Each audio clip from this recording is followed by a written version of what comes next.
Happy Wednesday and good morning to those of you here on the West Coast in the Pacific time zone. Good afternoon to those of you in the Eastern time zone.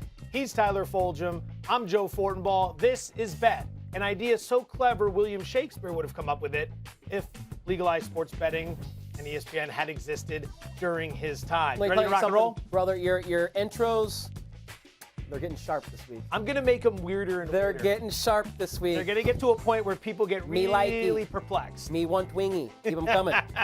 All right, we got a lot to get to. Ramona Shelbourne is going to join us to talk about LeBron's birthday. Happy birthday. A little bit. LeBron's got the Spurs tonight. We got some trivia on LeBron as well coming up. We got New Year's 6 picks and the first ever installment of NBA DFS Showdown.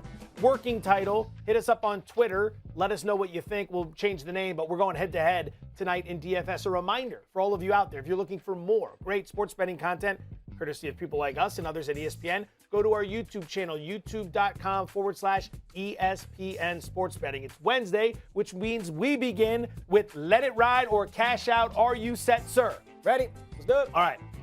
I'm going to give you a statement. If you agree, let it ride. If you disagree, cash out. Statement number 1.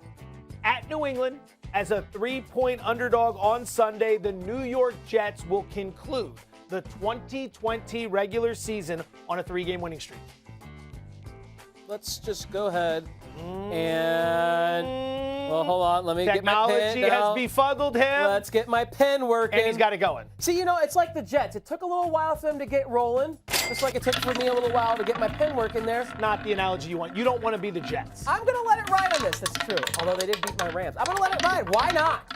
They've already ruined the future of their franchise, ostensibly, by beating the Rams and then the Browns in back-to-back games. And why not beat the Patriots, after all? This is the new-look Jets going into 2021. If they can beat teams like the Rams and the Browns, who can go to the postseason, they can certainly beat a team like the Patriots, who right now, how do the Patriots score points?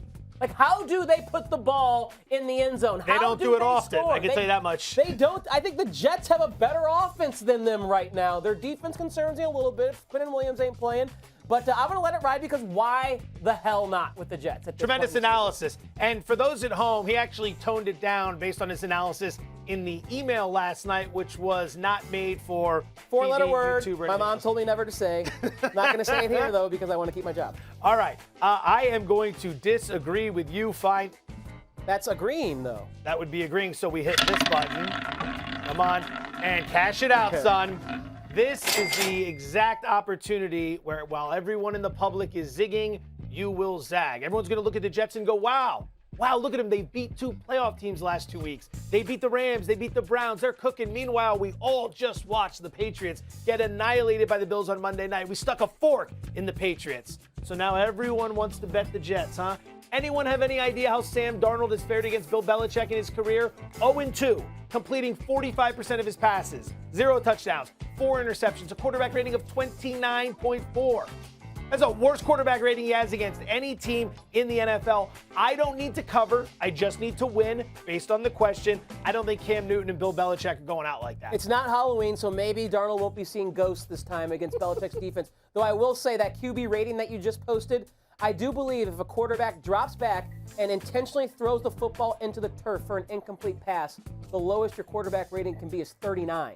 So he actually has a lower quarterback rating against the Patriots than if he just intentionally threw the ball into the ground. It's like the free 700 points you get on the SAT. Boom. It's like, man, I got 850. That's not bad. It's like, well, they gave you the 700, and then you only really got 2 or 3 questions right. All right, let it ride or cash out. Number 2. Steelers head coach Mike Tomlin announced on Tuesday that quarterback Ben Roethlisberger will sit out. Pittsburgh's season finale at Cleveland this weekend, paving the way for backup Mason Rudolph to get the start. Let it ride or cash out. Rudolph will throw more interceptions than he throws touchdowns. I'm going to cash out on this one. And we asked a similar question. I don't remember the quarterback it was pertaining to a couple weeks ago, maybe last week. And I said this: Rudolph will turn the ball over more times than he puts the ball in the end zone. But I'm going to guess that Myles Garrett has a strip sack or two, that Sheldon Richardson has a strip sack or two, that someone on that defense gets to him when because the Steelers are going to be on the backup offensive line, backup receivers. It's going to be their B team, their practice squad, so to speak. And we know what the Browns are playing for. So Garrett will have a massive advantage on the offensive line. and he probably wants to get in the face of Mason Rudolph at least once or twice and make him feel uncomfortable for what happened last year. So I'm going to cash out, but it's because he's going to have a fumble or two to go along with an interception and maybe a touchdown. Okay, I like the logic there. I am going to go ahead and agree with you as well. I will be cashing out. The operative word here is more. Right. We will have more interceptions and touchdowns. So we win on a push. 2 touchdowns, 2 INTs. That's a win here for the cash out, which is where I like to be. Rudolph in his career, 13 touchdowns, I believe 9 interceptions, so his balance, his ratio skews more towards the TDs. Right. Cleveland hasn't been very opportunistic on the defensive side when it comes to interceptions this year, just 10. That's tied for 18. I think the Steelers want to come in, run the ball, get the heck out of there, and move on to the playoffs. They don't get a lot of picks. Rudolph has plenty of weapons. I'm with you. I'm cashing out. Operative word being more. Let it ride or cash out, number 3. The 14-1 Kansas City Chiefs have secured the number 1 seed in the AFC, regardless of what happens this weekend. Let it ride or cash out. After failing to cover the spread in 7 straight games, the Chiefs will cover the plus 3.5 line this weekend when hosting the Chargers. Cashing out on this one.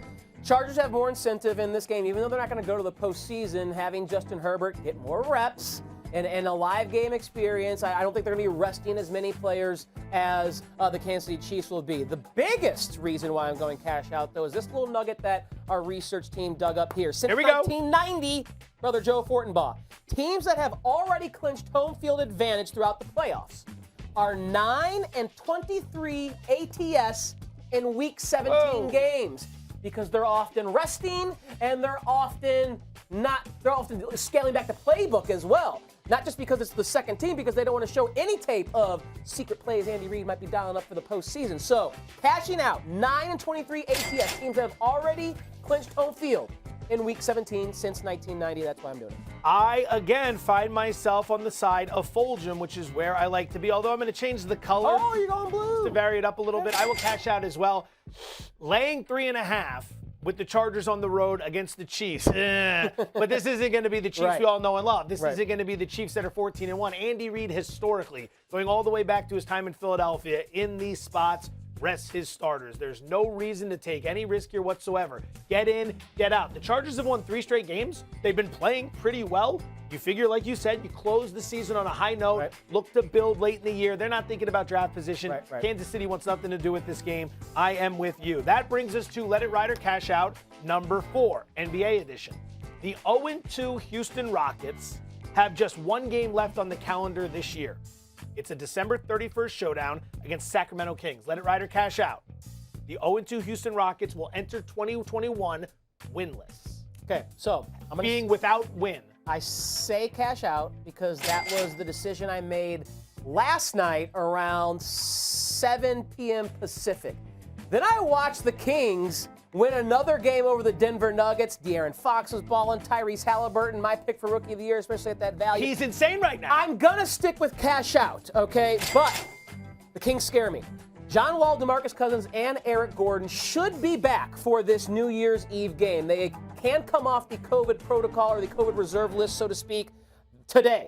And if they do return, John Wall, DeMarcus Cousins, Eric Gordon, I like the Rockets to win that game because they will be rested, so to speak. James Harden has looked good, still get buckets and still dime, and they'll be a healthier, so to speak, Houston Rockets team. So I'll cash out, although the Kings, they could be messing some things up in the Western Conference this year. I don't care much for this analysis.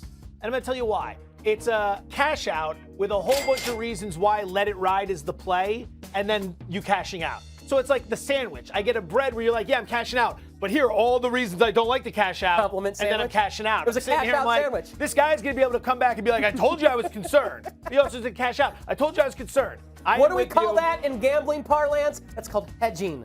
Brother Joe, I'm just trying to hedge here. Clever.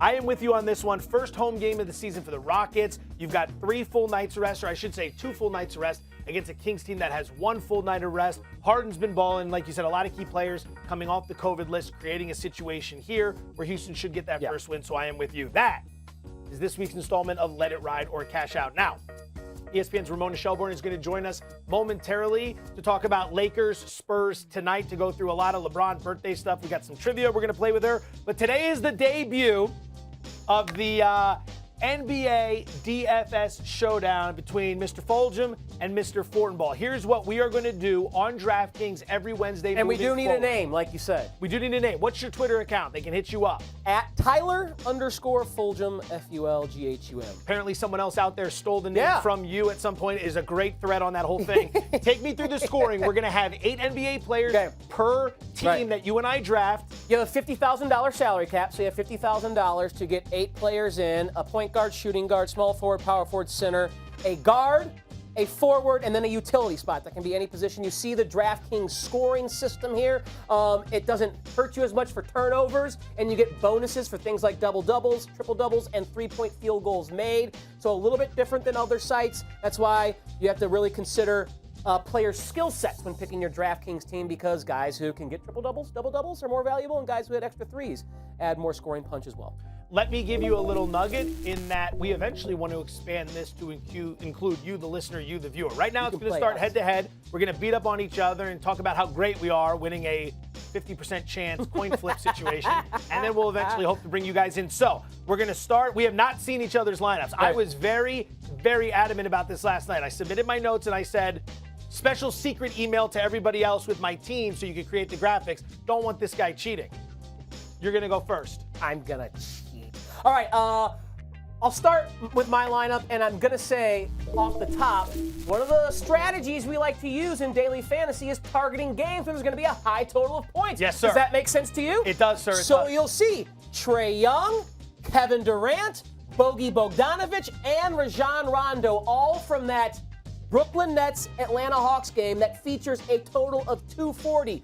Trae Young is just balling right now this season, basically averaging 35 points. He's going to the line all the time. Kevin Durant at just $8,400 seems underpriced. Bogdanovic the same way, under $5,000. And Rondo, there's a little bit of risk there because Rondo only plays a few minutes, but he's a great per-minute producer.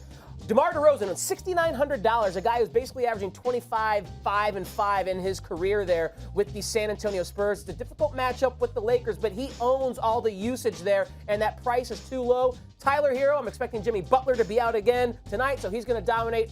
Jonas Valanciunas, no Ja Morant, and an easy matchup with the Boston Celtics. And Andre Iguodala, again, didn't play last night, expecting to get 25 or so minutes in a game where Eric Spoelstra is going to lean on those veterans to make up for the embarrassment of last night's loss. I cannot believe, and it's a somewhat limited slate tonight. It's not a small slate, but it's not a huge slate. I thought for sure we'd have at least one crossover. I thought for Nothing? Sure, we don't have a single crossover. Wow. Take a look at your boys. Okay, so it's going to be a fun matchup. I decided that I was going to go with Kyrie Irving over Kevin Durant here. Off against Memphis on Monday, much like Durant was. Coming off strong, 29, 4, and 6 so far this season. He's going to anchor my squad. I had to make the late sub to get Dillon Brooks in there. Jaren Jackson was ruled out this morning, so your boy had to do some fancy footwork to make a substitution. I like that. Keldon Johnson has been having a huge season. 30 minutes per game. I know Johnson's it's the Lakers. A name many people don't know, but he's balling. Young stud. 17 minutes per game last year, 30 minutes per game this season. Dennis Schroeder, I think about as the ultimate utility guy. Now, granted, he gets more burn when the big guys sit. Tonight, the big guys are expected to play 16, 5, and 5, which is where I wanted to go there. And Josh Richardson, former Philadelphia 76er, it hurts me. It hurts my heart, but I'm going to back him up there as well. He was only there one season. Karis LeVert, your thoughts on that? I thought you would be on LeVert as well, considering the 240 total in the Brooklyn Atlantic. Right. It's just his price has come up a little bit because of the recent performance he had with KD and Kyrie out. He had a 60-burger, a 60-point DraftKings performance in an overtime game for them last time they're on the floor. I just think his price is, you're buying high on LeVert right now when his usage is going to come down and his minutes are going to come down with KD and Kyrie back. Although he's a great player. I love when he's Don't do that. When KD and Kyrie aren't playing, auto lock Karis LeVert. Don't burn me and then go, but here's another reason. Compliment sandwich. Stick with the burn. Stick with the burn. All right, one roulette chip on the matchup for tonight. This is going to be our first showdown overall. I'm looking forward to this. I'm looking forward to bringing in the people as well when we get. I would love to have this interaction, with the people. So again, help us out with some names. Ones that I offered up here. This one's really creative. Joe and Tyler go one-on-one. Next. What else you got? How about... I'm not even going to address that one. This one can be a little fun, maybe a little randy. Fortenbaugh and Fulghum's fantasy. No. Okay, all right. How about just something simple, the showdown? I'm more towards that one. Okay, and Fortenbaugh and I Fulgham's fantasy is. I think you're going to like the last I'm one. a married man. DraftKings Dream Team. That's not bad. How about That's not bad. That's not bad. Alliteration. Right. Circle that one, maybe? Circle that Star one. that one? Circle that one. Okay. All right, picks. Time to make some picks, not just DFS picks. We have got New Year's 6 bowl games starting today. Now, there's 6 New Year's 6 bowl games. 2 will be conspicuously left off the rundown. Why? Because those are the semifinal games between Clemson and Ohio State and Notre Dame and Alabama, which we played Friday. Tomorrow's episode of Bet, again, which will be in the morning at 12:30 p.m. Eastern, is going to focus on those 2 semifinals. You ready to run through them? We're going to do 4 games. I want your best bet for each game. Go. All right, today, Goodyear Cotton Bowl. Right. Oklahoma is now laying 7 with a total of 64 against the Florida Gators. Oklahoma. Hello, this is Keith Jackson. I'm going to lay the wood with Oklahoma. Gators will be without Kyle Pitts, who is going to sit out to work on his draft stock. And their top 3 wide receivers, Kadarius Toney, Trevon Grimes, and Jacob Copeland. Toney and Grimes sitting out because of the draft. Copeland, who was going to fill in as the number 1 receiver with all those, or pass catcher with those guys out, is on the COVID list. Yes. So rough doings for the Florida offense. Oklahoma, you mentioned playing better defense. They are 7-3 ATS this season, one of the best records in the Big 12. So I'll lay the wood with Oklahoma. 16.5 points per game is what Oklahoma has given up over their last 6 games. Wow. This Florida offense is going to be missing 31 of the 43 touchdown passes that Kyle Trask threw this season due to the opt-outs and the COVID. They're not going to be the same. There's a reason there's been so much line movement. You're going with Oklahoma, you said? Yep, Oklahoma. I will be playing the under at 64.5. I also like Oklahoma. Game number 2, the Chick-fil-A Peach Bowl. Georgia laying 7 against Cincinnati, total of 50.5. I like the Natty. Give me the 7-point head start with the Natty Bearcats. I like the Natty as an underager. They're motivated in this bad boy. They're a group of 5 left out. They can't hang with an SEC powerhouse. They don't belong in the college football playoff. Really, really love the job that Luke Fickell has done there. The Georgia offense not as potent as we are used to seeing. They've had some quarterback issues, or I wouldn't say issues, but just they don't have that dynamic player like a Justin Fields who transferred to Ohio State, like they've had in the past with Aaron Murray. So I think Cincinnati more motivated in this game. A great defensive team in Cincinnati. I will take the 7-point head start with Bearcats. I will be going the opposite direction. Let's go with a little roulette bet there. I'm going to lay the 7 with Georgia. Yeah, we never write them down. We're always just, hey, what did we bet? We'll figure it out later. Georgia -7. This is a big step up in class for Cincinnati. Size, speed. You got to remember, Cincinnati's filled with 3 and maybe some 4 stars. Georgia's filled with 5 stars. There is a talent edge. Now, you might say Georgia doesn't want to play. I think they do. I think late in the season here they want to play, and they've been very good since making this transition to JT Daniels at quarterback. First 6 games without JT Daniels, 4-2, 29 points per game. Last 3 games, 3-0 with Daniels, 42 points per game. I'm going to lay it with Georgia. Game number 3, the PlayStation Fiesta Bowl. Iowa State laying 4 against Oregon. We're going to come back to that. Okay. I'm setting you up for that. Okay. We're going to come back to that. But right now, very happy to welcome a special guest to this episode of Bet. She is one of the best in the business at what she does. She is Ramona Shelbourne, ESPN NBA reporter. You can catch all of her work at ESPN.com. Ramona, thank you so much for joining us today. We greatly appreciate it. First question out of the gate. The Lakers' win total this year closed at 47, meaning if you bet the over, 48 wins the bet. Based on what you've seen so far this year, do you think the Lakers get to 48 or more wins this season? I would go with the under on that one, just simply because from what I see from the Lakers, but also in talking to their people in the organization, their coaching staff, etc. I think the first couple months of the season, they're fine just treading water, as long as they don't fall too far behind in the West, because they need to sort of ramp up. I mean, Frank Vogel, their head coach of the Lakers, told me before the season, it's a delicate balance of getting the rest right. And these guys just got done playing in October. They want to make sure that they're ready for the playoffs. So I don't think they're going to push it early. And I would say already 2-2, looks like they'll kind of tread water in that direction before they start getting it together in the second half of the season. Ramona, let's talk about this Lakers defense. That was the strength that propelled them to a championship a season ago. But they made some personnel changes, and I wonder how that affects Frank Vogel's scheme or how he can implement his scheme. Do you think this team will be as good defensively, maybe better, or have they traded some of that defensive prowess for better offensive ability, especially off the bench? Well, look, they're going to miss the perimeter defense from Avery Bradley, right? He's a great perimeter defender. Danny Green as well. But guess what? Avery Bradley wasn't with them when they were in the bubble, when they were winning the championship last year. I think Marc Gasol he's not as athletic defensively as Dwight Howard or JaVale McGee, who were playing in that center spot. But Marc Gasol is a former Defensive Player of the Year. So, personally, I think that defense, when it counts, when we get to the playoffs, is going to be just as good, if not better, than it was last season, because that is how they won. That was their identity. But throughout the year, like I said earlier, I think they're going to take their time finding it. And the emphasis early on, especially, is going to be increased playmaking from guys like Dennis Schroeder and Marc Gasol, because, as people know, they don't want LeBron James to have to wear out during the regular season to get the Lakers into that top spot in the West again, like he did last year. LeBron James turns 36 years old today. It's a 72-game season, and we know there's going to be some load management throughout the course of the season. So if I set the over-under on games played by LeBron James at 59.5, the 72-game season, would you go over or under?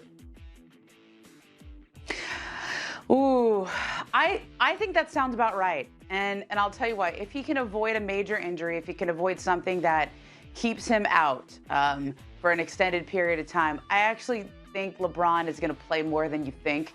He just likes to play. I know that he should load manage. They'll probably be a little cautious with him and Anthony Davis, frankly, on back-to-backs. But LeBron has always had this idea about minutes and games and playing that he needs to ramp up. He thinks he gets stronger the more minutes he plays. So, when he has a little ankle injury, maybe he'll take a game off here or there, but I don't see a lot of rest for him unless he has a major injury. I want to go back to defense. By the way, LeBron, 3 months younger than me, and he's accomplished just slightly more than me. So I got some work to do. Don't you sell yourself also, short same on that birthday one. as Sandy Koufax. And Good Tiger pull. Woods. Tiger Woods born December 30th as well. Not a bad day to be born. If I ever have any progeny, I'm going to try and work that out. So their birthday's December 30th. Really threading the needle there. Anthony Davis. I want to go back to defense. I talk about that being the identity. Anthony Davis is the anchor of this team defensively. Right now at Caesars William Hill, he's plus 240, the odds-on favorite to win NBA Defensive Player of the Year. Would you bet on Davis at that price or the field? Okay, I wouldn't. I got to be honest with AD. I think he's a guy that could win it. He certainly has the skill set to win it. Last year, I thought he had a really good argument, except that Giannis had the statistically best argument at the time, and that's why he won it. But I think Anthony Davis actually is a guy who you really need to load manage a bit more than you even would say with LeBron, which is a strange thing to say for a guy who's so young and just signed a max contract. But he pushed really hard last year. And I think one of the things that them winning a championship and the way that AD played in the finals were, for the first half of the finals, we were talking about him as a finals MVP. Right. He answered a lot of questions, and I don't think he needs to prove anything to anybody. So while it would be nice to win that award, there's no upside for him, and I think he load manages a little more even than he did last year. All right. LeBron is obviously a cyborg. AD is an alien, but maybe not quite bionic like I know. LeBron. Let's get Different back species. That's right. Let's get back to the birthday boy, Ramona. LeBron James, 36 years young, born in 1984, like yours truly. We're going to do some LeBron birthday trivia. I start with the first question for you, Ramona. LeBron's most points ever on his birthday. Do you believe it is over or under 45 points? I'm going to say over. I think he's had some big games on his birthday. You would be correct. In 2009 versus the Atlanta Hawks, LeBron James scored 48 points on December 30th. 1 for 1. She's red hot. Ramona, question number 2. All right. LeBron has had 94 triple-doubles in his career. Has he ever recorded a triple-double on his birthday? I will say yes. I think he does that fairly frequently, and I just, in my memory bank, I feel like he's had good games on his birthday, so I'll say yeah. I wish I was asking the questions that you got right so I could celebrate with you. Unfortunately, that is incorrect. I hate to be the bearer of bad news. Okay. But, it's a 50-50. So people think 50% chance to get it right. 50% chance to get it wrong as well. All right. You obviously like my questions a lot more than Joe's, Ramona, so let's give you another softball here. LeBron James has a 3-4 record on his birthday. 2 other times his team played, but he was inactive due to injury. But against the spread, is he undefeated or winless in those 7 games against the spread on his birthday? Ooh. So the question is undefeated or winless? Yes. Wow. Is he 7-0? He can't just be like 4-3 No, is he or 5-2. 7-0 or is he 0-7 against the spread on his birthday? Ooh, good question. I'm going to say that he was winless against the spread on his birthday. Ding, ding, ding, ding, ding. You two are in cahoots. Yeah, that feels like Ramona, a sucker's I bet, got you, right? girl. Doesn't I it feel got like you. people would go and bet on LeBron to cover on his birthday because you just bet with your heart? So that's why I'm saying he's winless. All right, Ramona, final question. Actually, no. Fourth question. Yeah. Final question for me. More for If you feel like you don't know it, just ask. I'll give you the answer so that you and I can share some fun as well. I hate to be the Grim Reaper in these scenarios. LeBron winning the MVP this year at 36 years of age would make him the oldest player to ever win the award, passing which Hall of Famer? Oh, good question. I wish I could say I came up with it. I did not. That's a good question. Oldest Hall of Famers to win an MVP award. Okay, I'll say. Ooh, I want to say Steve Nash. I'm going to give you a hint. He Is it did Steve not Nash? win a title. He is not Steve Nash either. Oh, to win a title. No. Okay, The so hint oldest was- to win a title and an MVP. Joe, look what you did. Yeah. Look what you did, The Joe. answer was Karl Malone. Okay, hold I'm on, terribly hold on. sorry. That's Karl true. Malone at 35 years of age did it in 1999. Now, Michael Jordan also won the MVP But he at didn't win a 35. title. I said my hint was he did not win a title. Okay, got it. Okay, yeah, but Carl was older that year, and Jordan made sure that he avenged that one. Right. Ramona, come on back. I got you, girl. We're going to get you, and we're going to explain this question fairly and succinctly so you understand. Not what Joe was doing over there. I don't know what was happening. All right, LeBron James, as everyone knows, the #1 overall pick in 2003 out of St. Vincent St. Mary High School. He shares his birthday with another former #1 overall pick who was the #1 selection in the 2000 NBA draft. What is that player's name? Ooh, good. Okay, 2000. So we're just a couple years earlier than that. Who is older than him? Oh, that's a good question. 2000. I'll give you a hint. Oh, I'm just gonna say Kwame Brown. I don't know. Does that sound right? No, I'll give you the hint, though. He's a Cincinnati Bearcat. Oh, Kenyon Martin. Kmart! Kenyon Martin and LeBron James both All right, born okay. on December 30th. Senior writer for ESPN.com, Ramona Shelbourne, kind enough to join That was a Tyler good and Joe hint. here Thank on you. Bet. Thank you, Ramona. Have a great weekend. Happy New Year. Good questions. I like it. Why did I say have a good weekend on Wednesday? What kind of idiotic comment is that? The weekend is so far. I mean, if it was college, the weekend would be starting tonight. But, you know, people might not be working on New Year's Eve. All right. It might be an early weekend for some. Starts on Thursday. Speaking of college, we got to finish our New Year's 6 predictions. Oh, yeah, that's right. Which brings us up to game number 3 of 4. PlayStation Fiesta Bowl. Iowa State laying 4 with a total of 57.5 against the Oregon Ducks. Tough for me to pick, so I'm just going to choose the money line for the team I think is better, and that's the Iowa State Cyclones. -190, so you got to lay some juice there. But I think Brock Purdy and Matt Campbell give the Cyclones an advantage at the quarterback position and head coaching spot, which are the two most important. Somehow Oregon, having not been invited to the Pac-12 championship game, won the Pac-12 championship and now gets to play in the Fiesta Bowl. So they've got to be stoked to be here. Iowa State lost the Big 12 championship, but this is still the biggest game they've ever played in bowl history. Ever. They've never been in a game of this magnitude, so you know they're going to show up. They've lost 4 straight bowl games. I trust Matt Campbell over what they're doing. Never bet on the Pac-12. If it's a toss-up in the air, never bet on the Pac-12 in bowl season. I'm going to play Iowa State. Capital One Orange Bowl, Texas A&M, laying 7.5 against North Carolina, total of 65.5. Let's go over that total. North Carolina, high-powered offense, defense, invites shootouts. They're 6-5 to the over this season, but their 6.6 margin over the over this season was 5th best amongst FBS teams that played at least 10 games A lot of offense, little defense in this matchup. I don't want the 7.5 at North Carolina. Give me North Carolina on the money line at plus 230. This is the biggest bowl game North Carolina has played in 70 years. It's going to be huge for Mac Brown in recruiting in the race to try to catch up with Clemson. On the flip side, Texas A&M missed out on the playoff. They have to be bummed to be here. Give me North Carolina money line. I like them to win the game outright.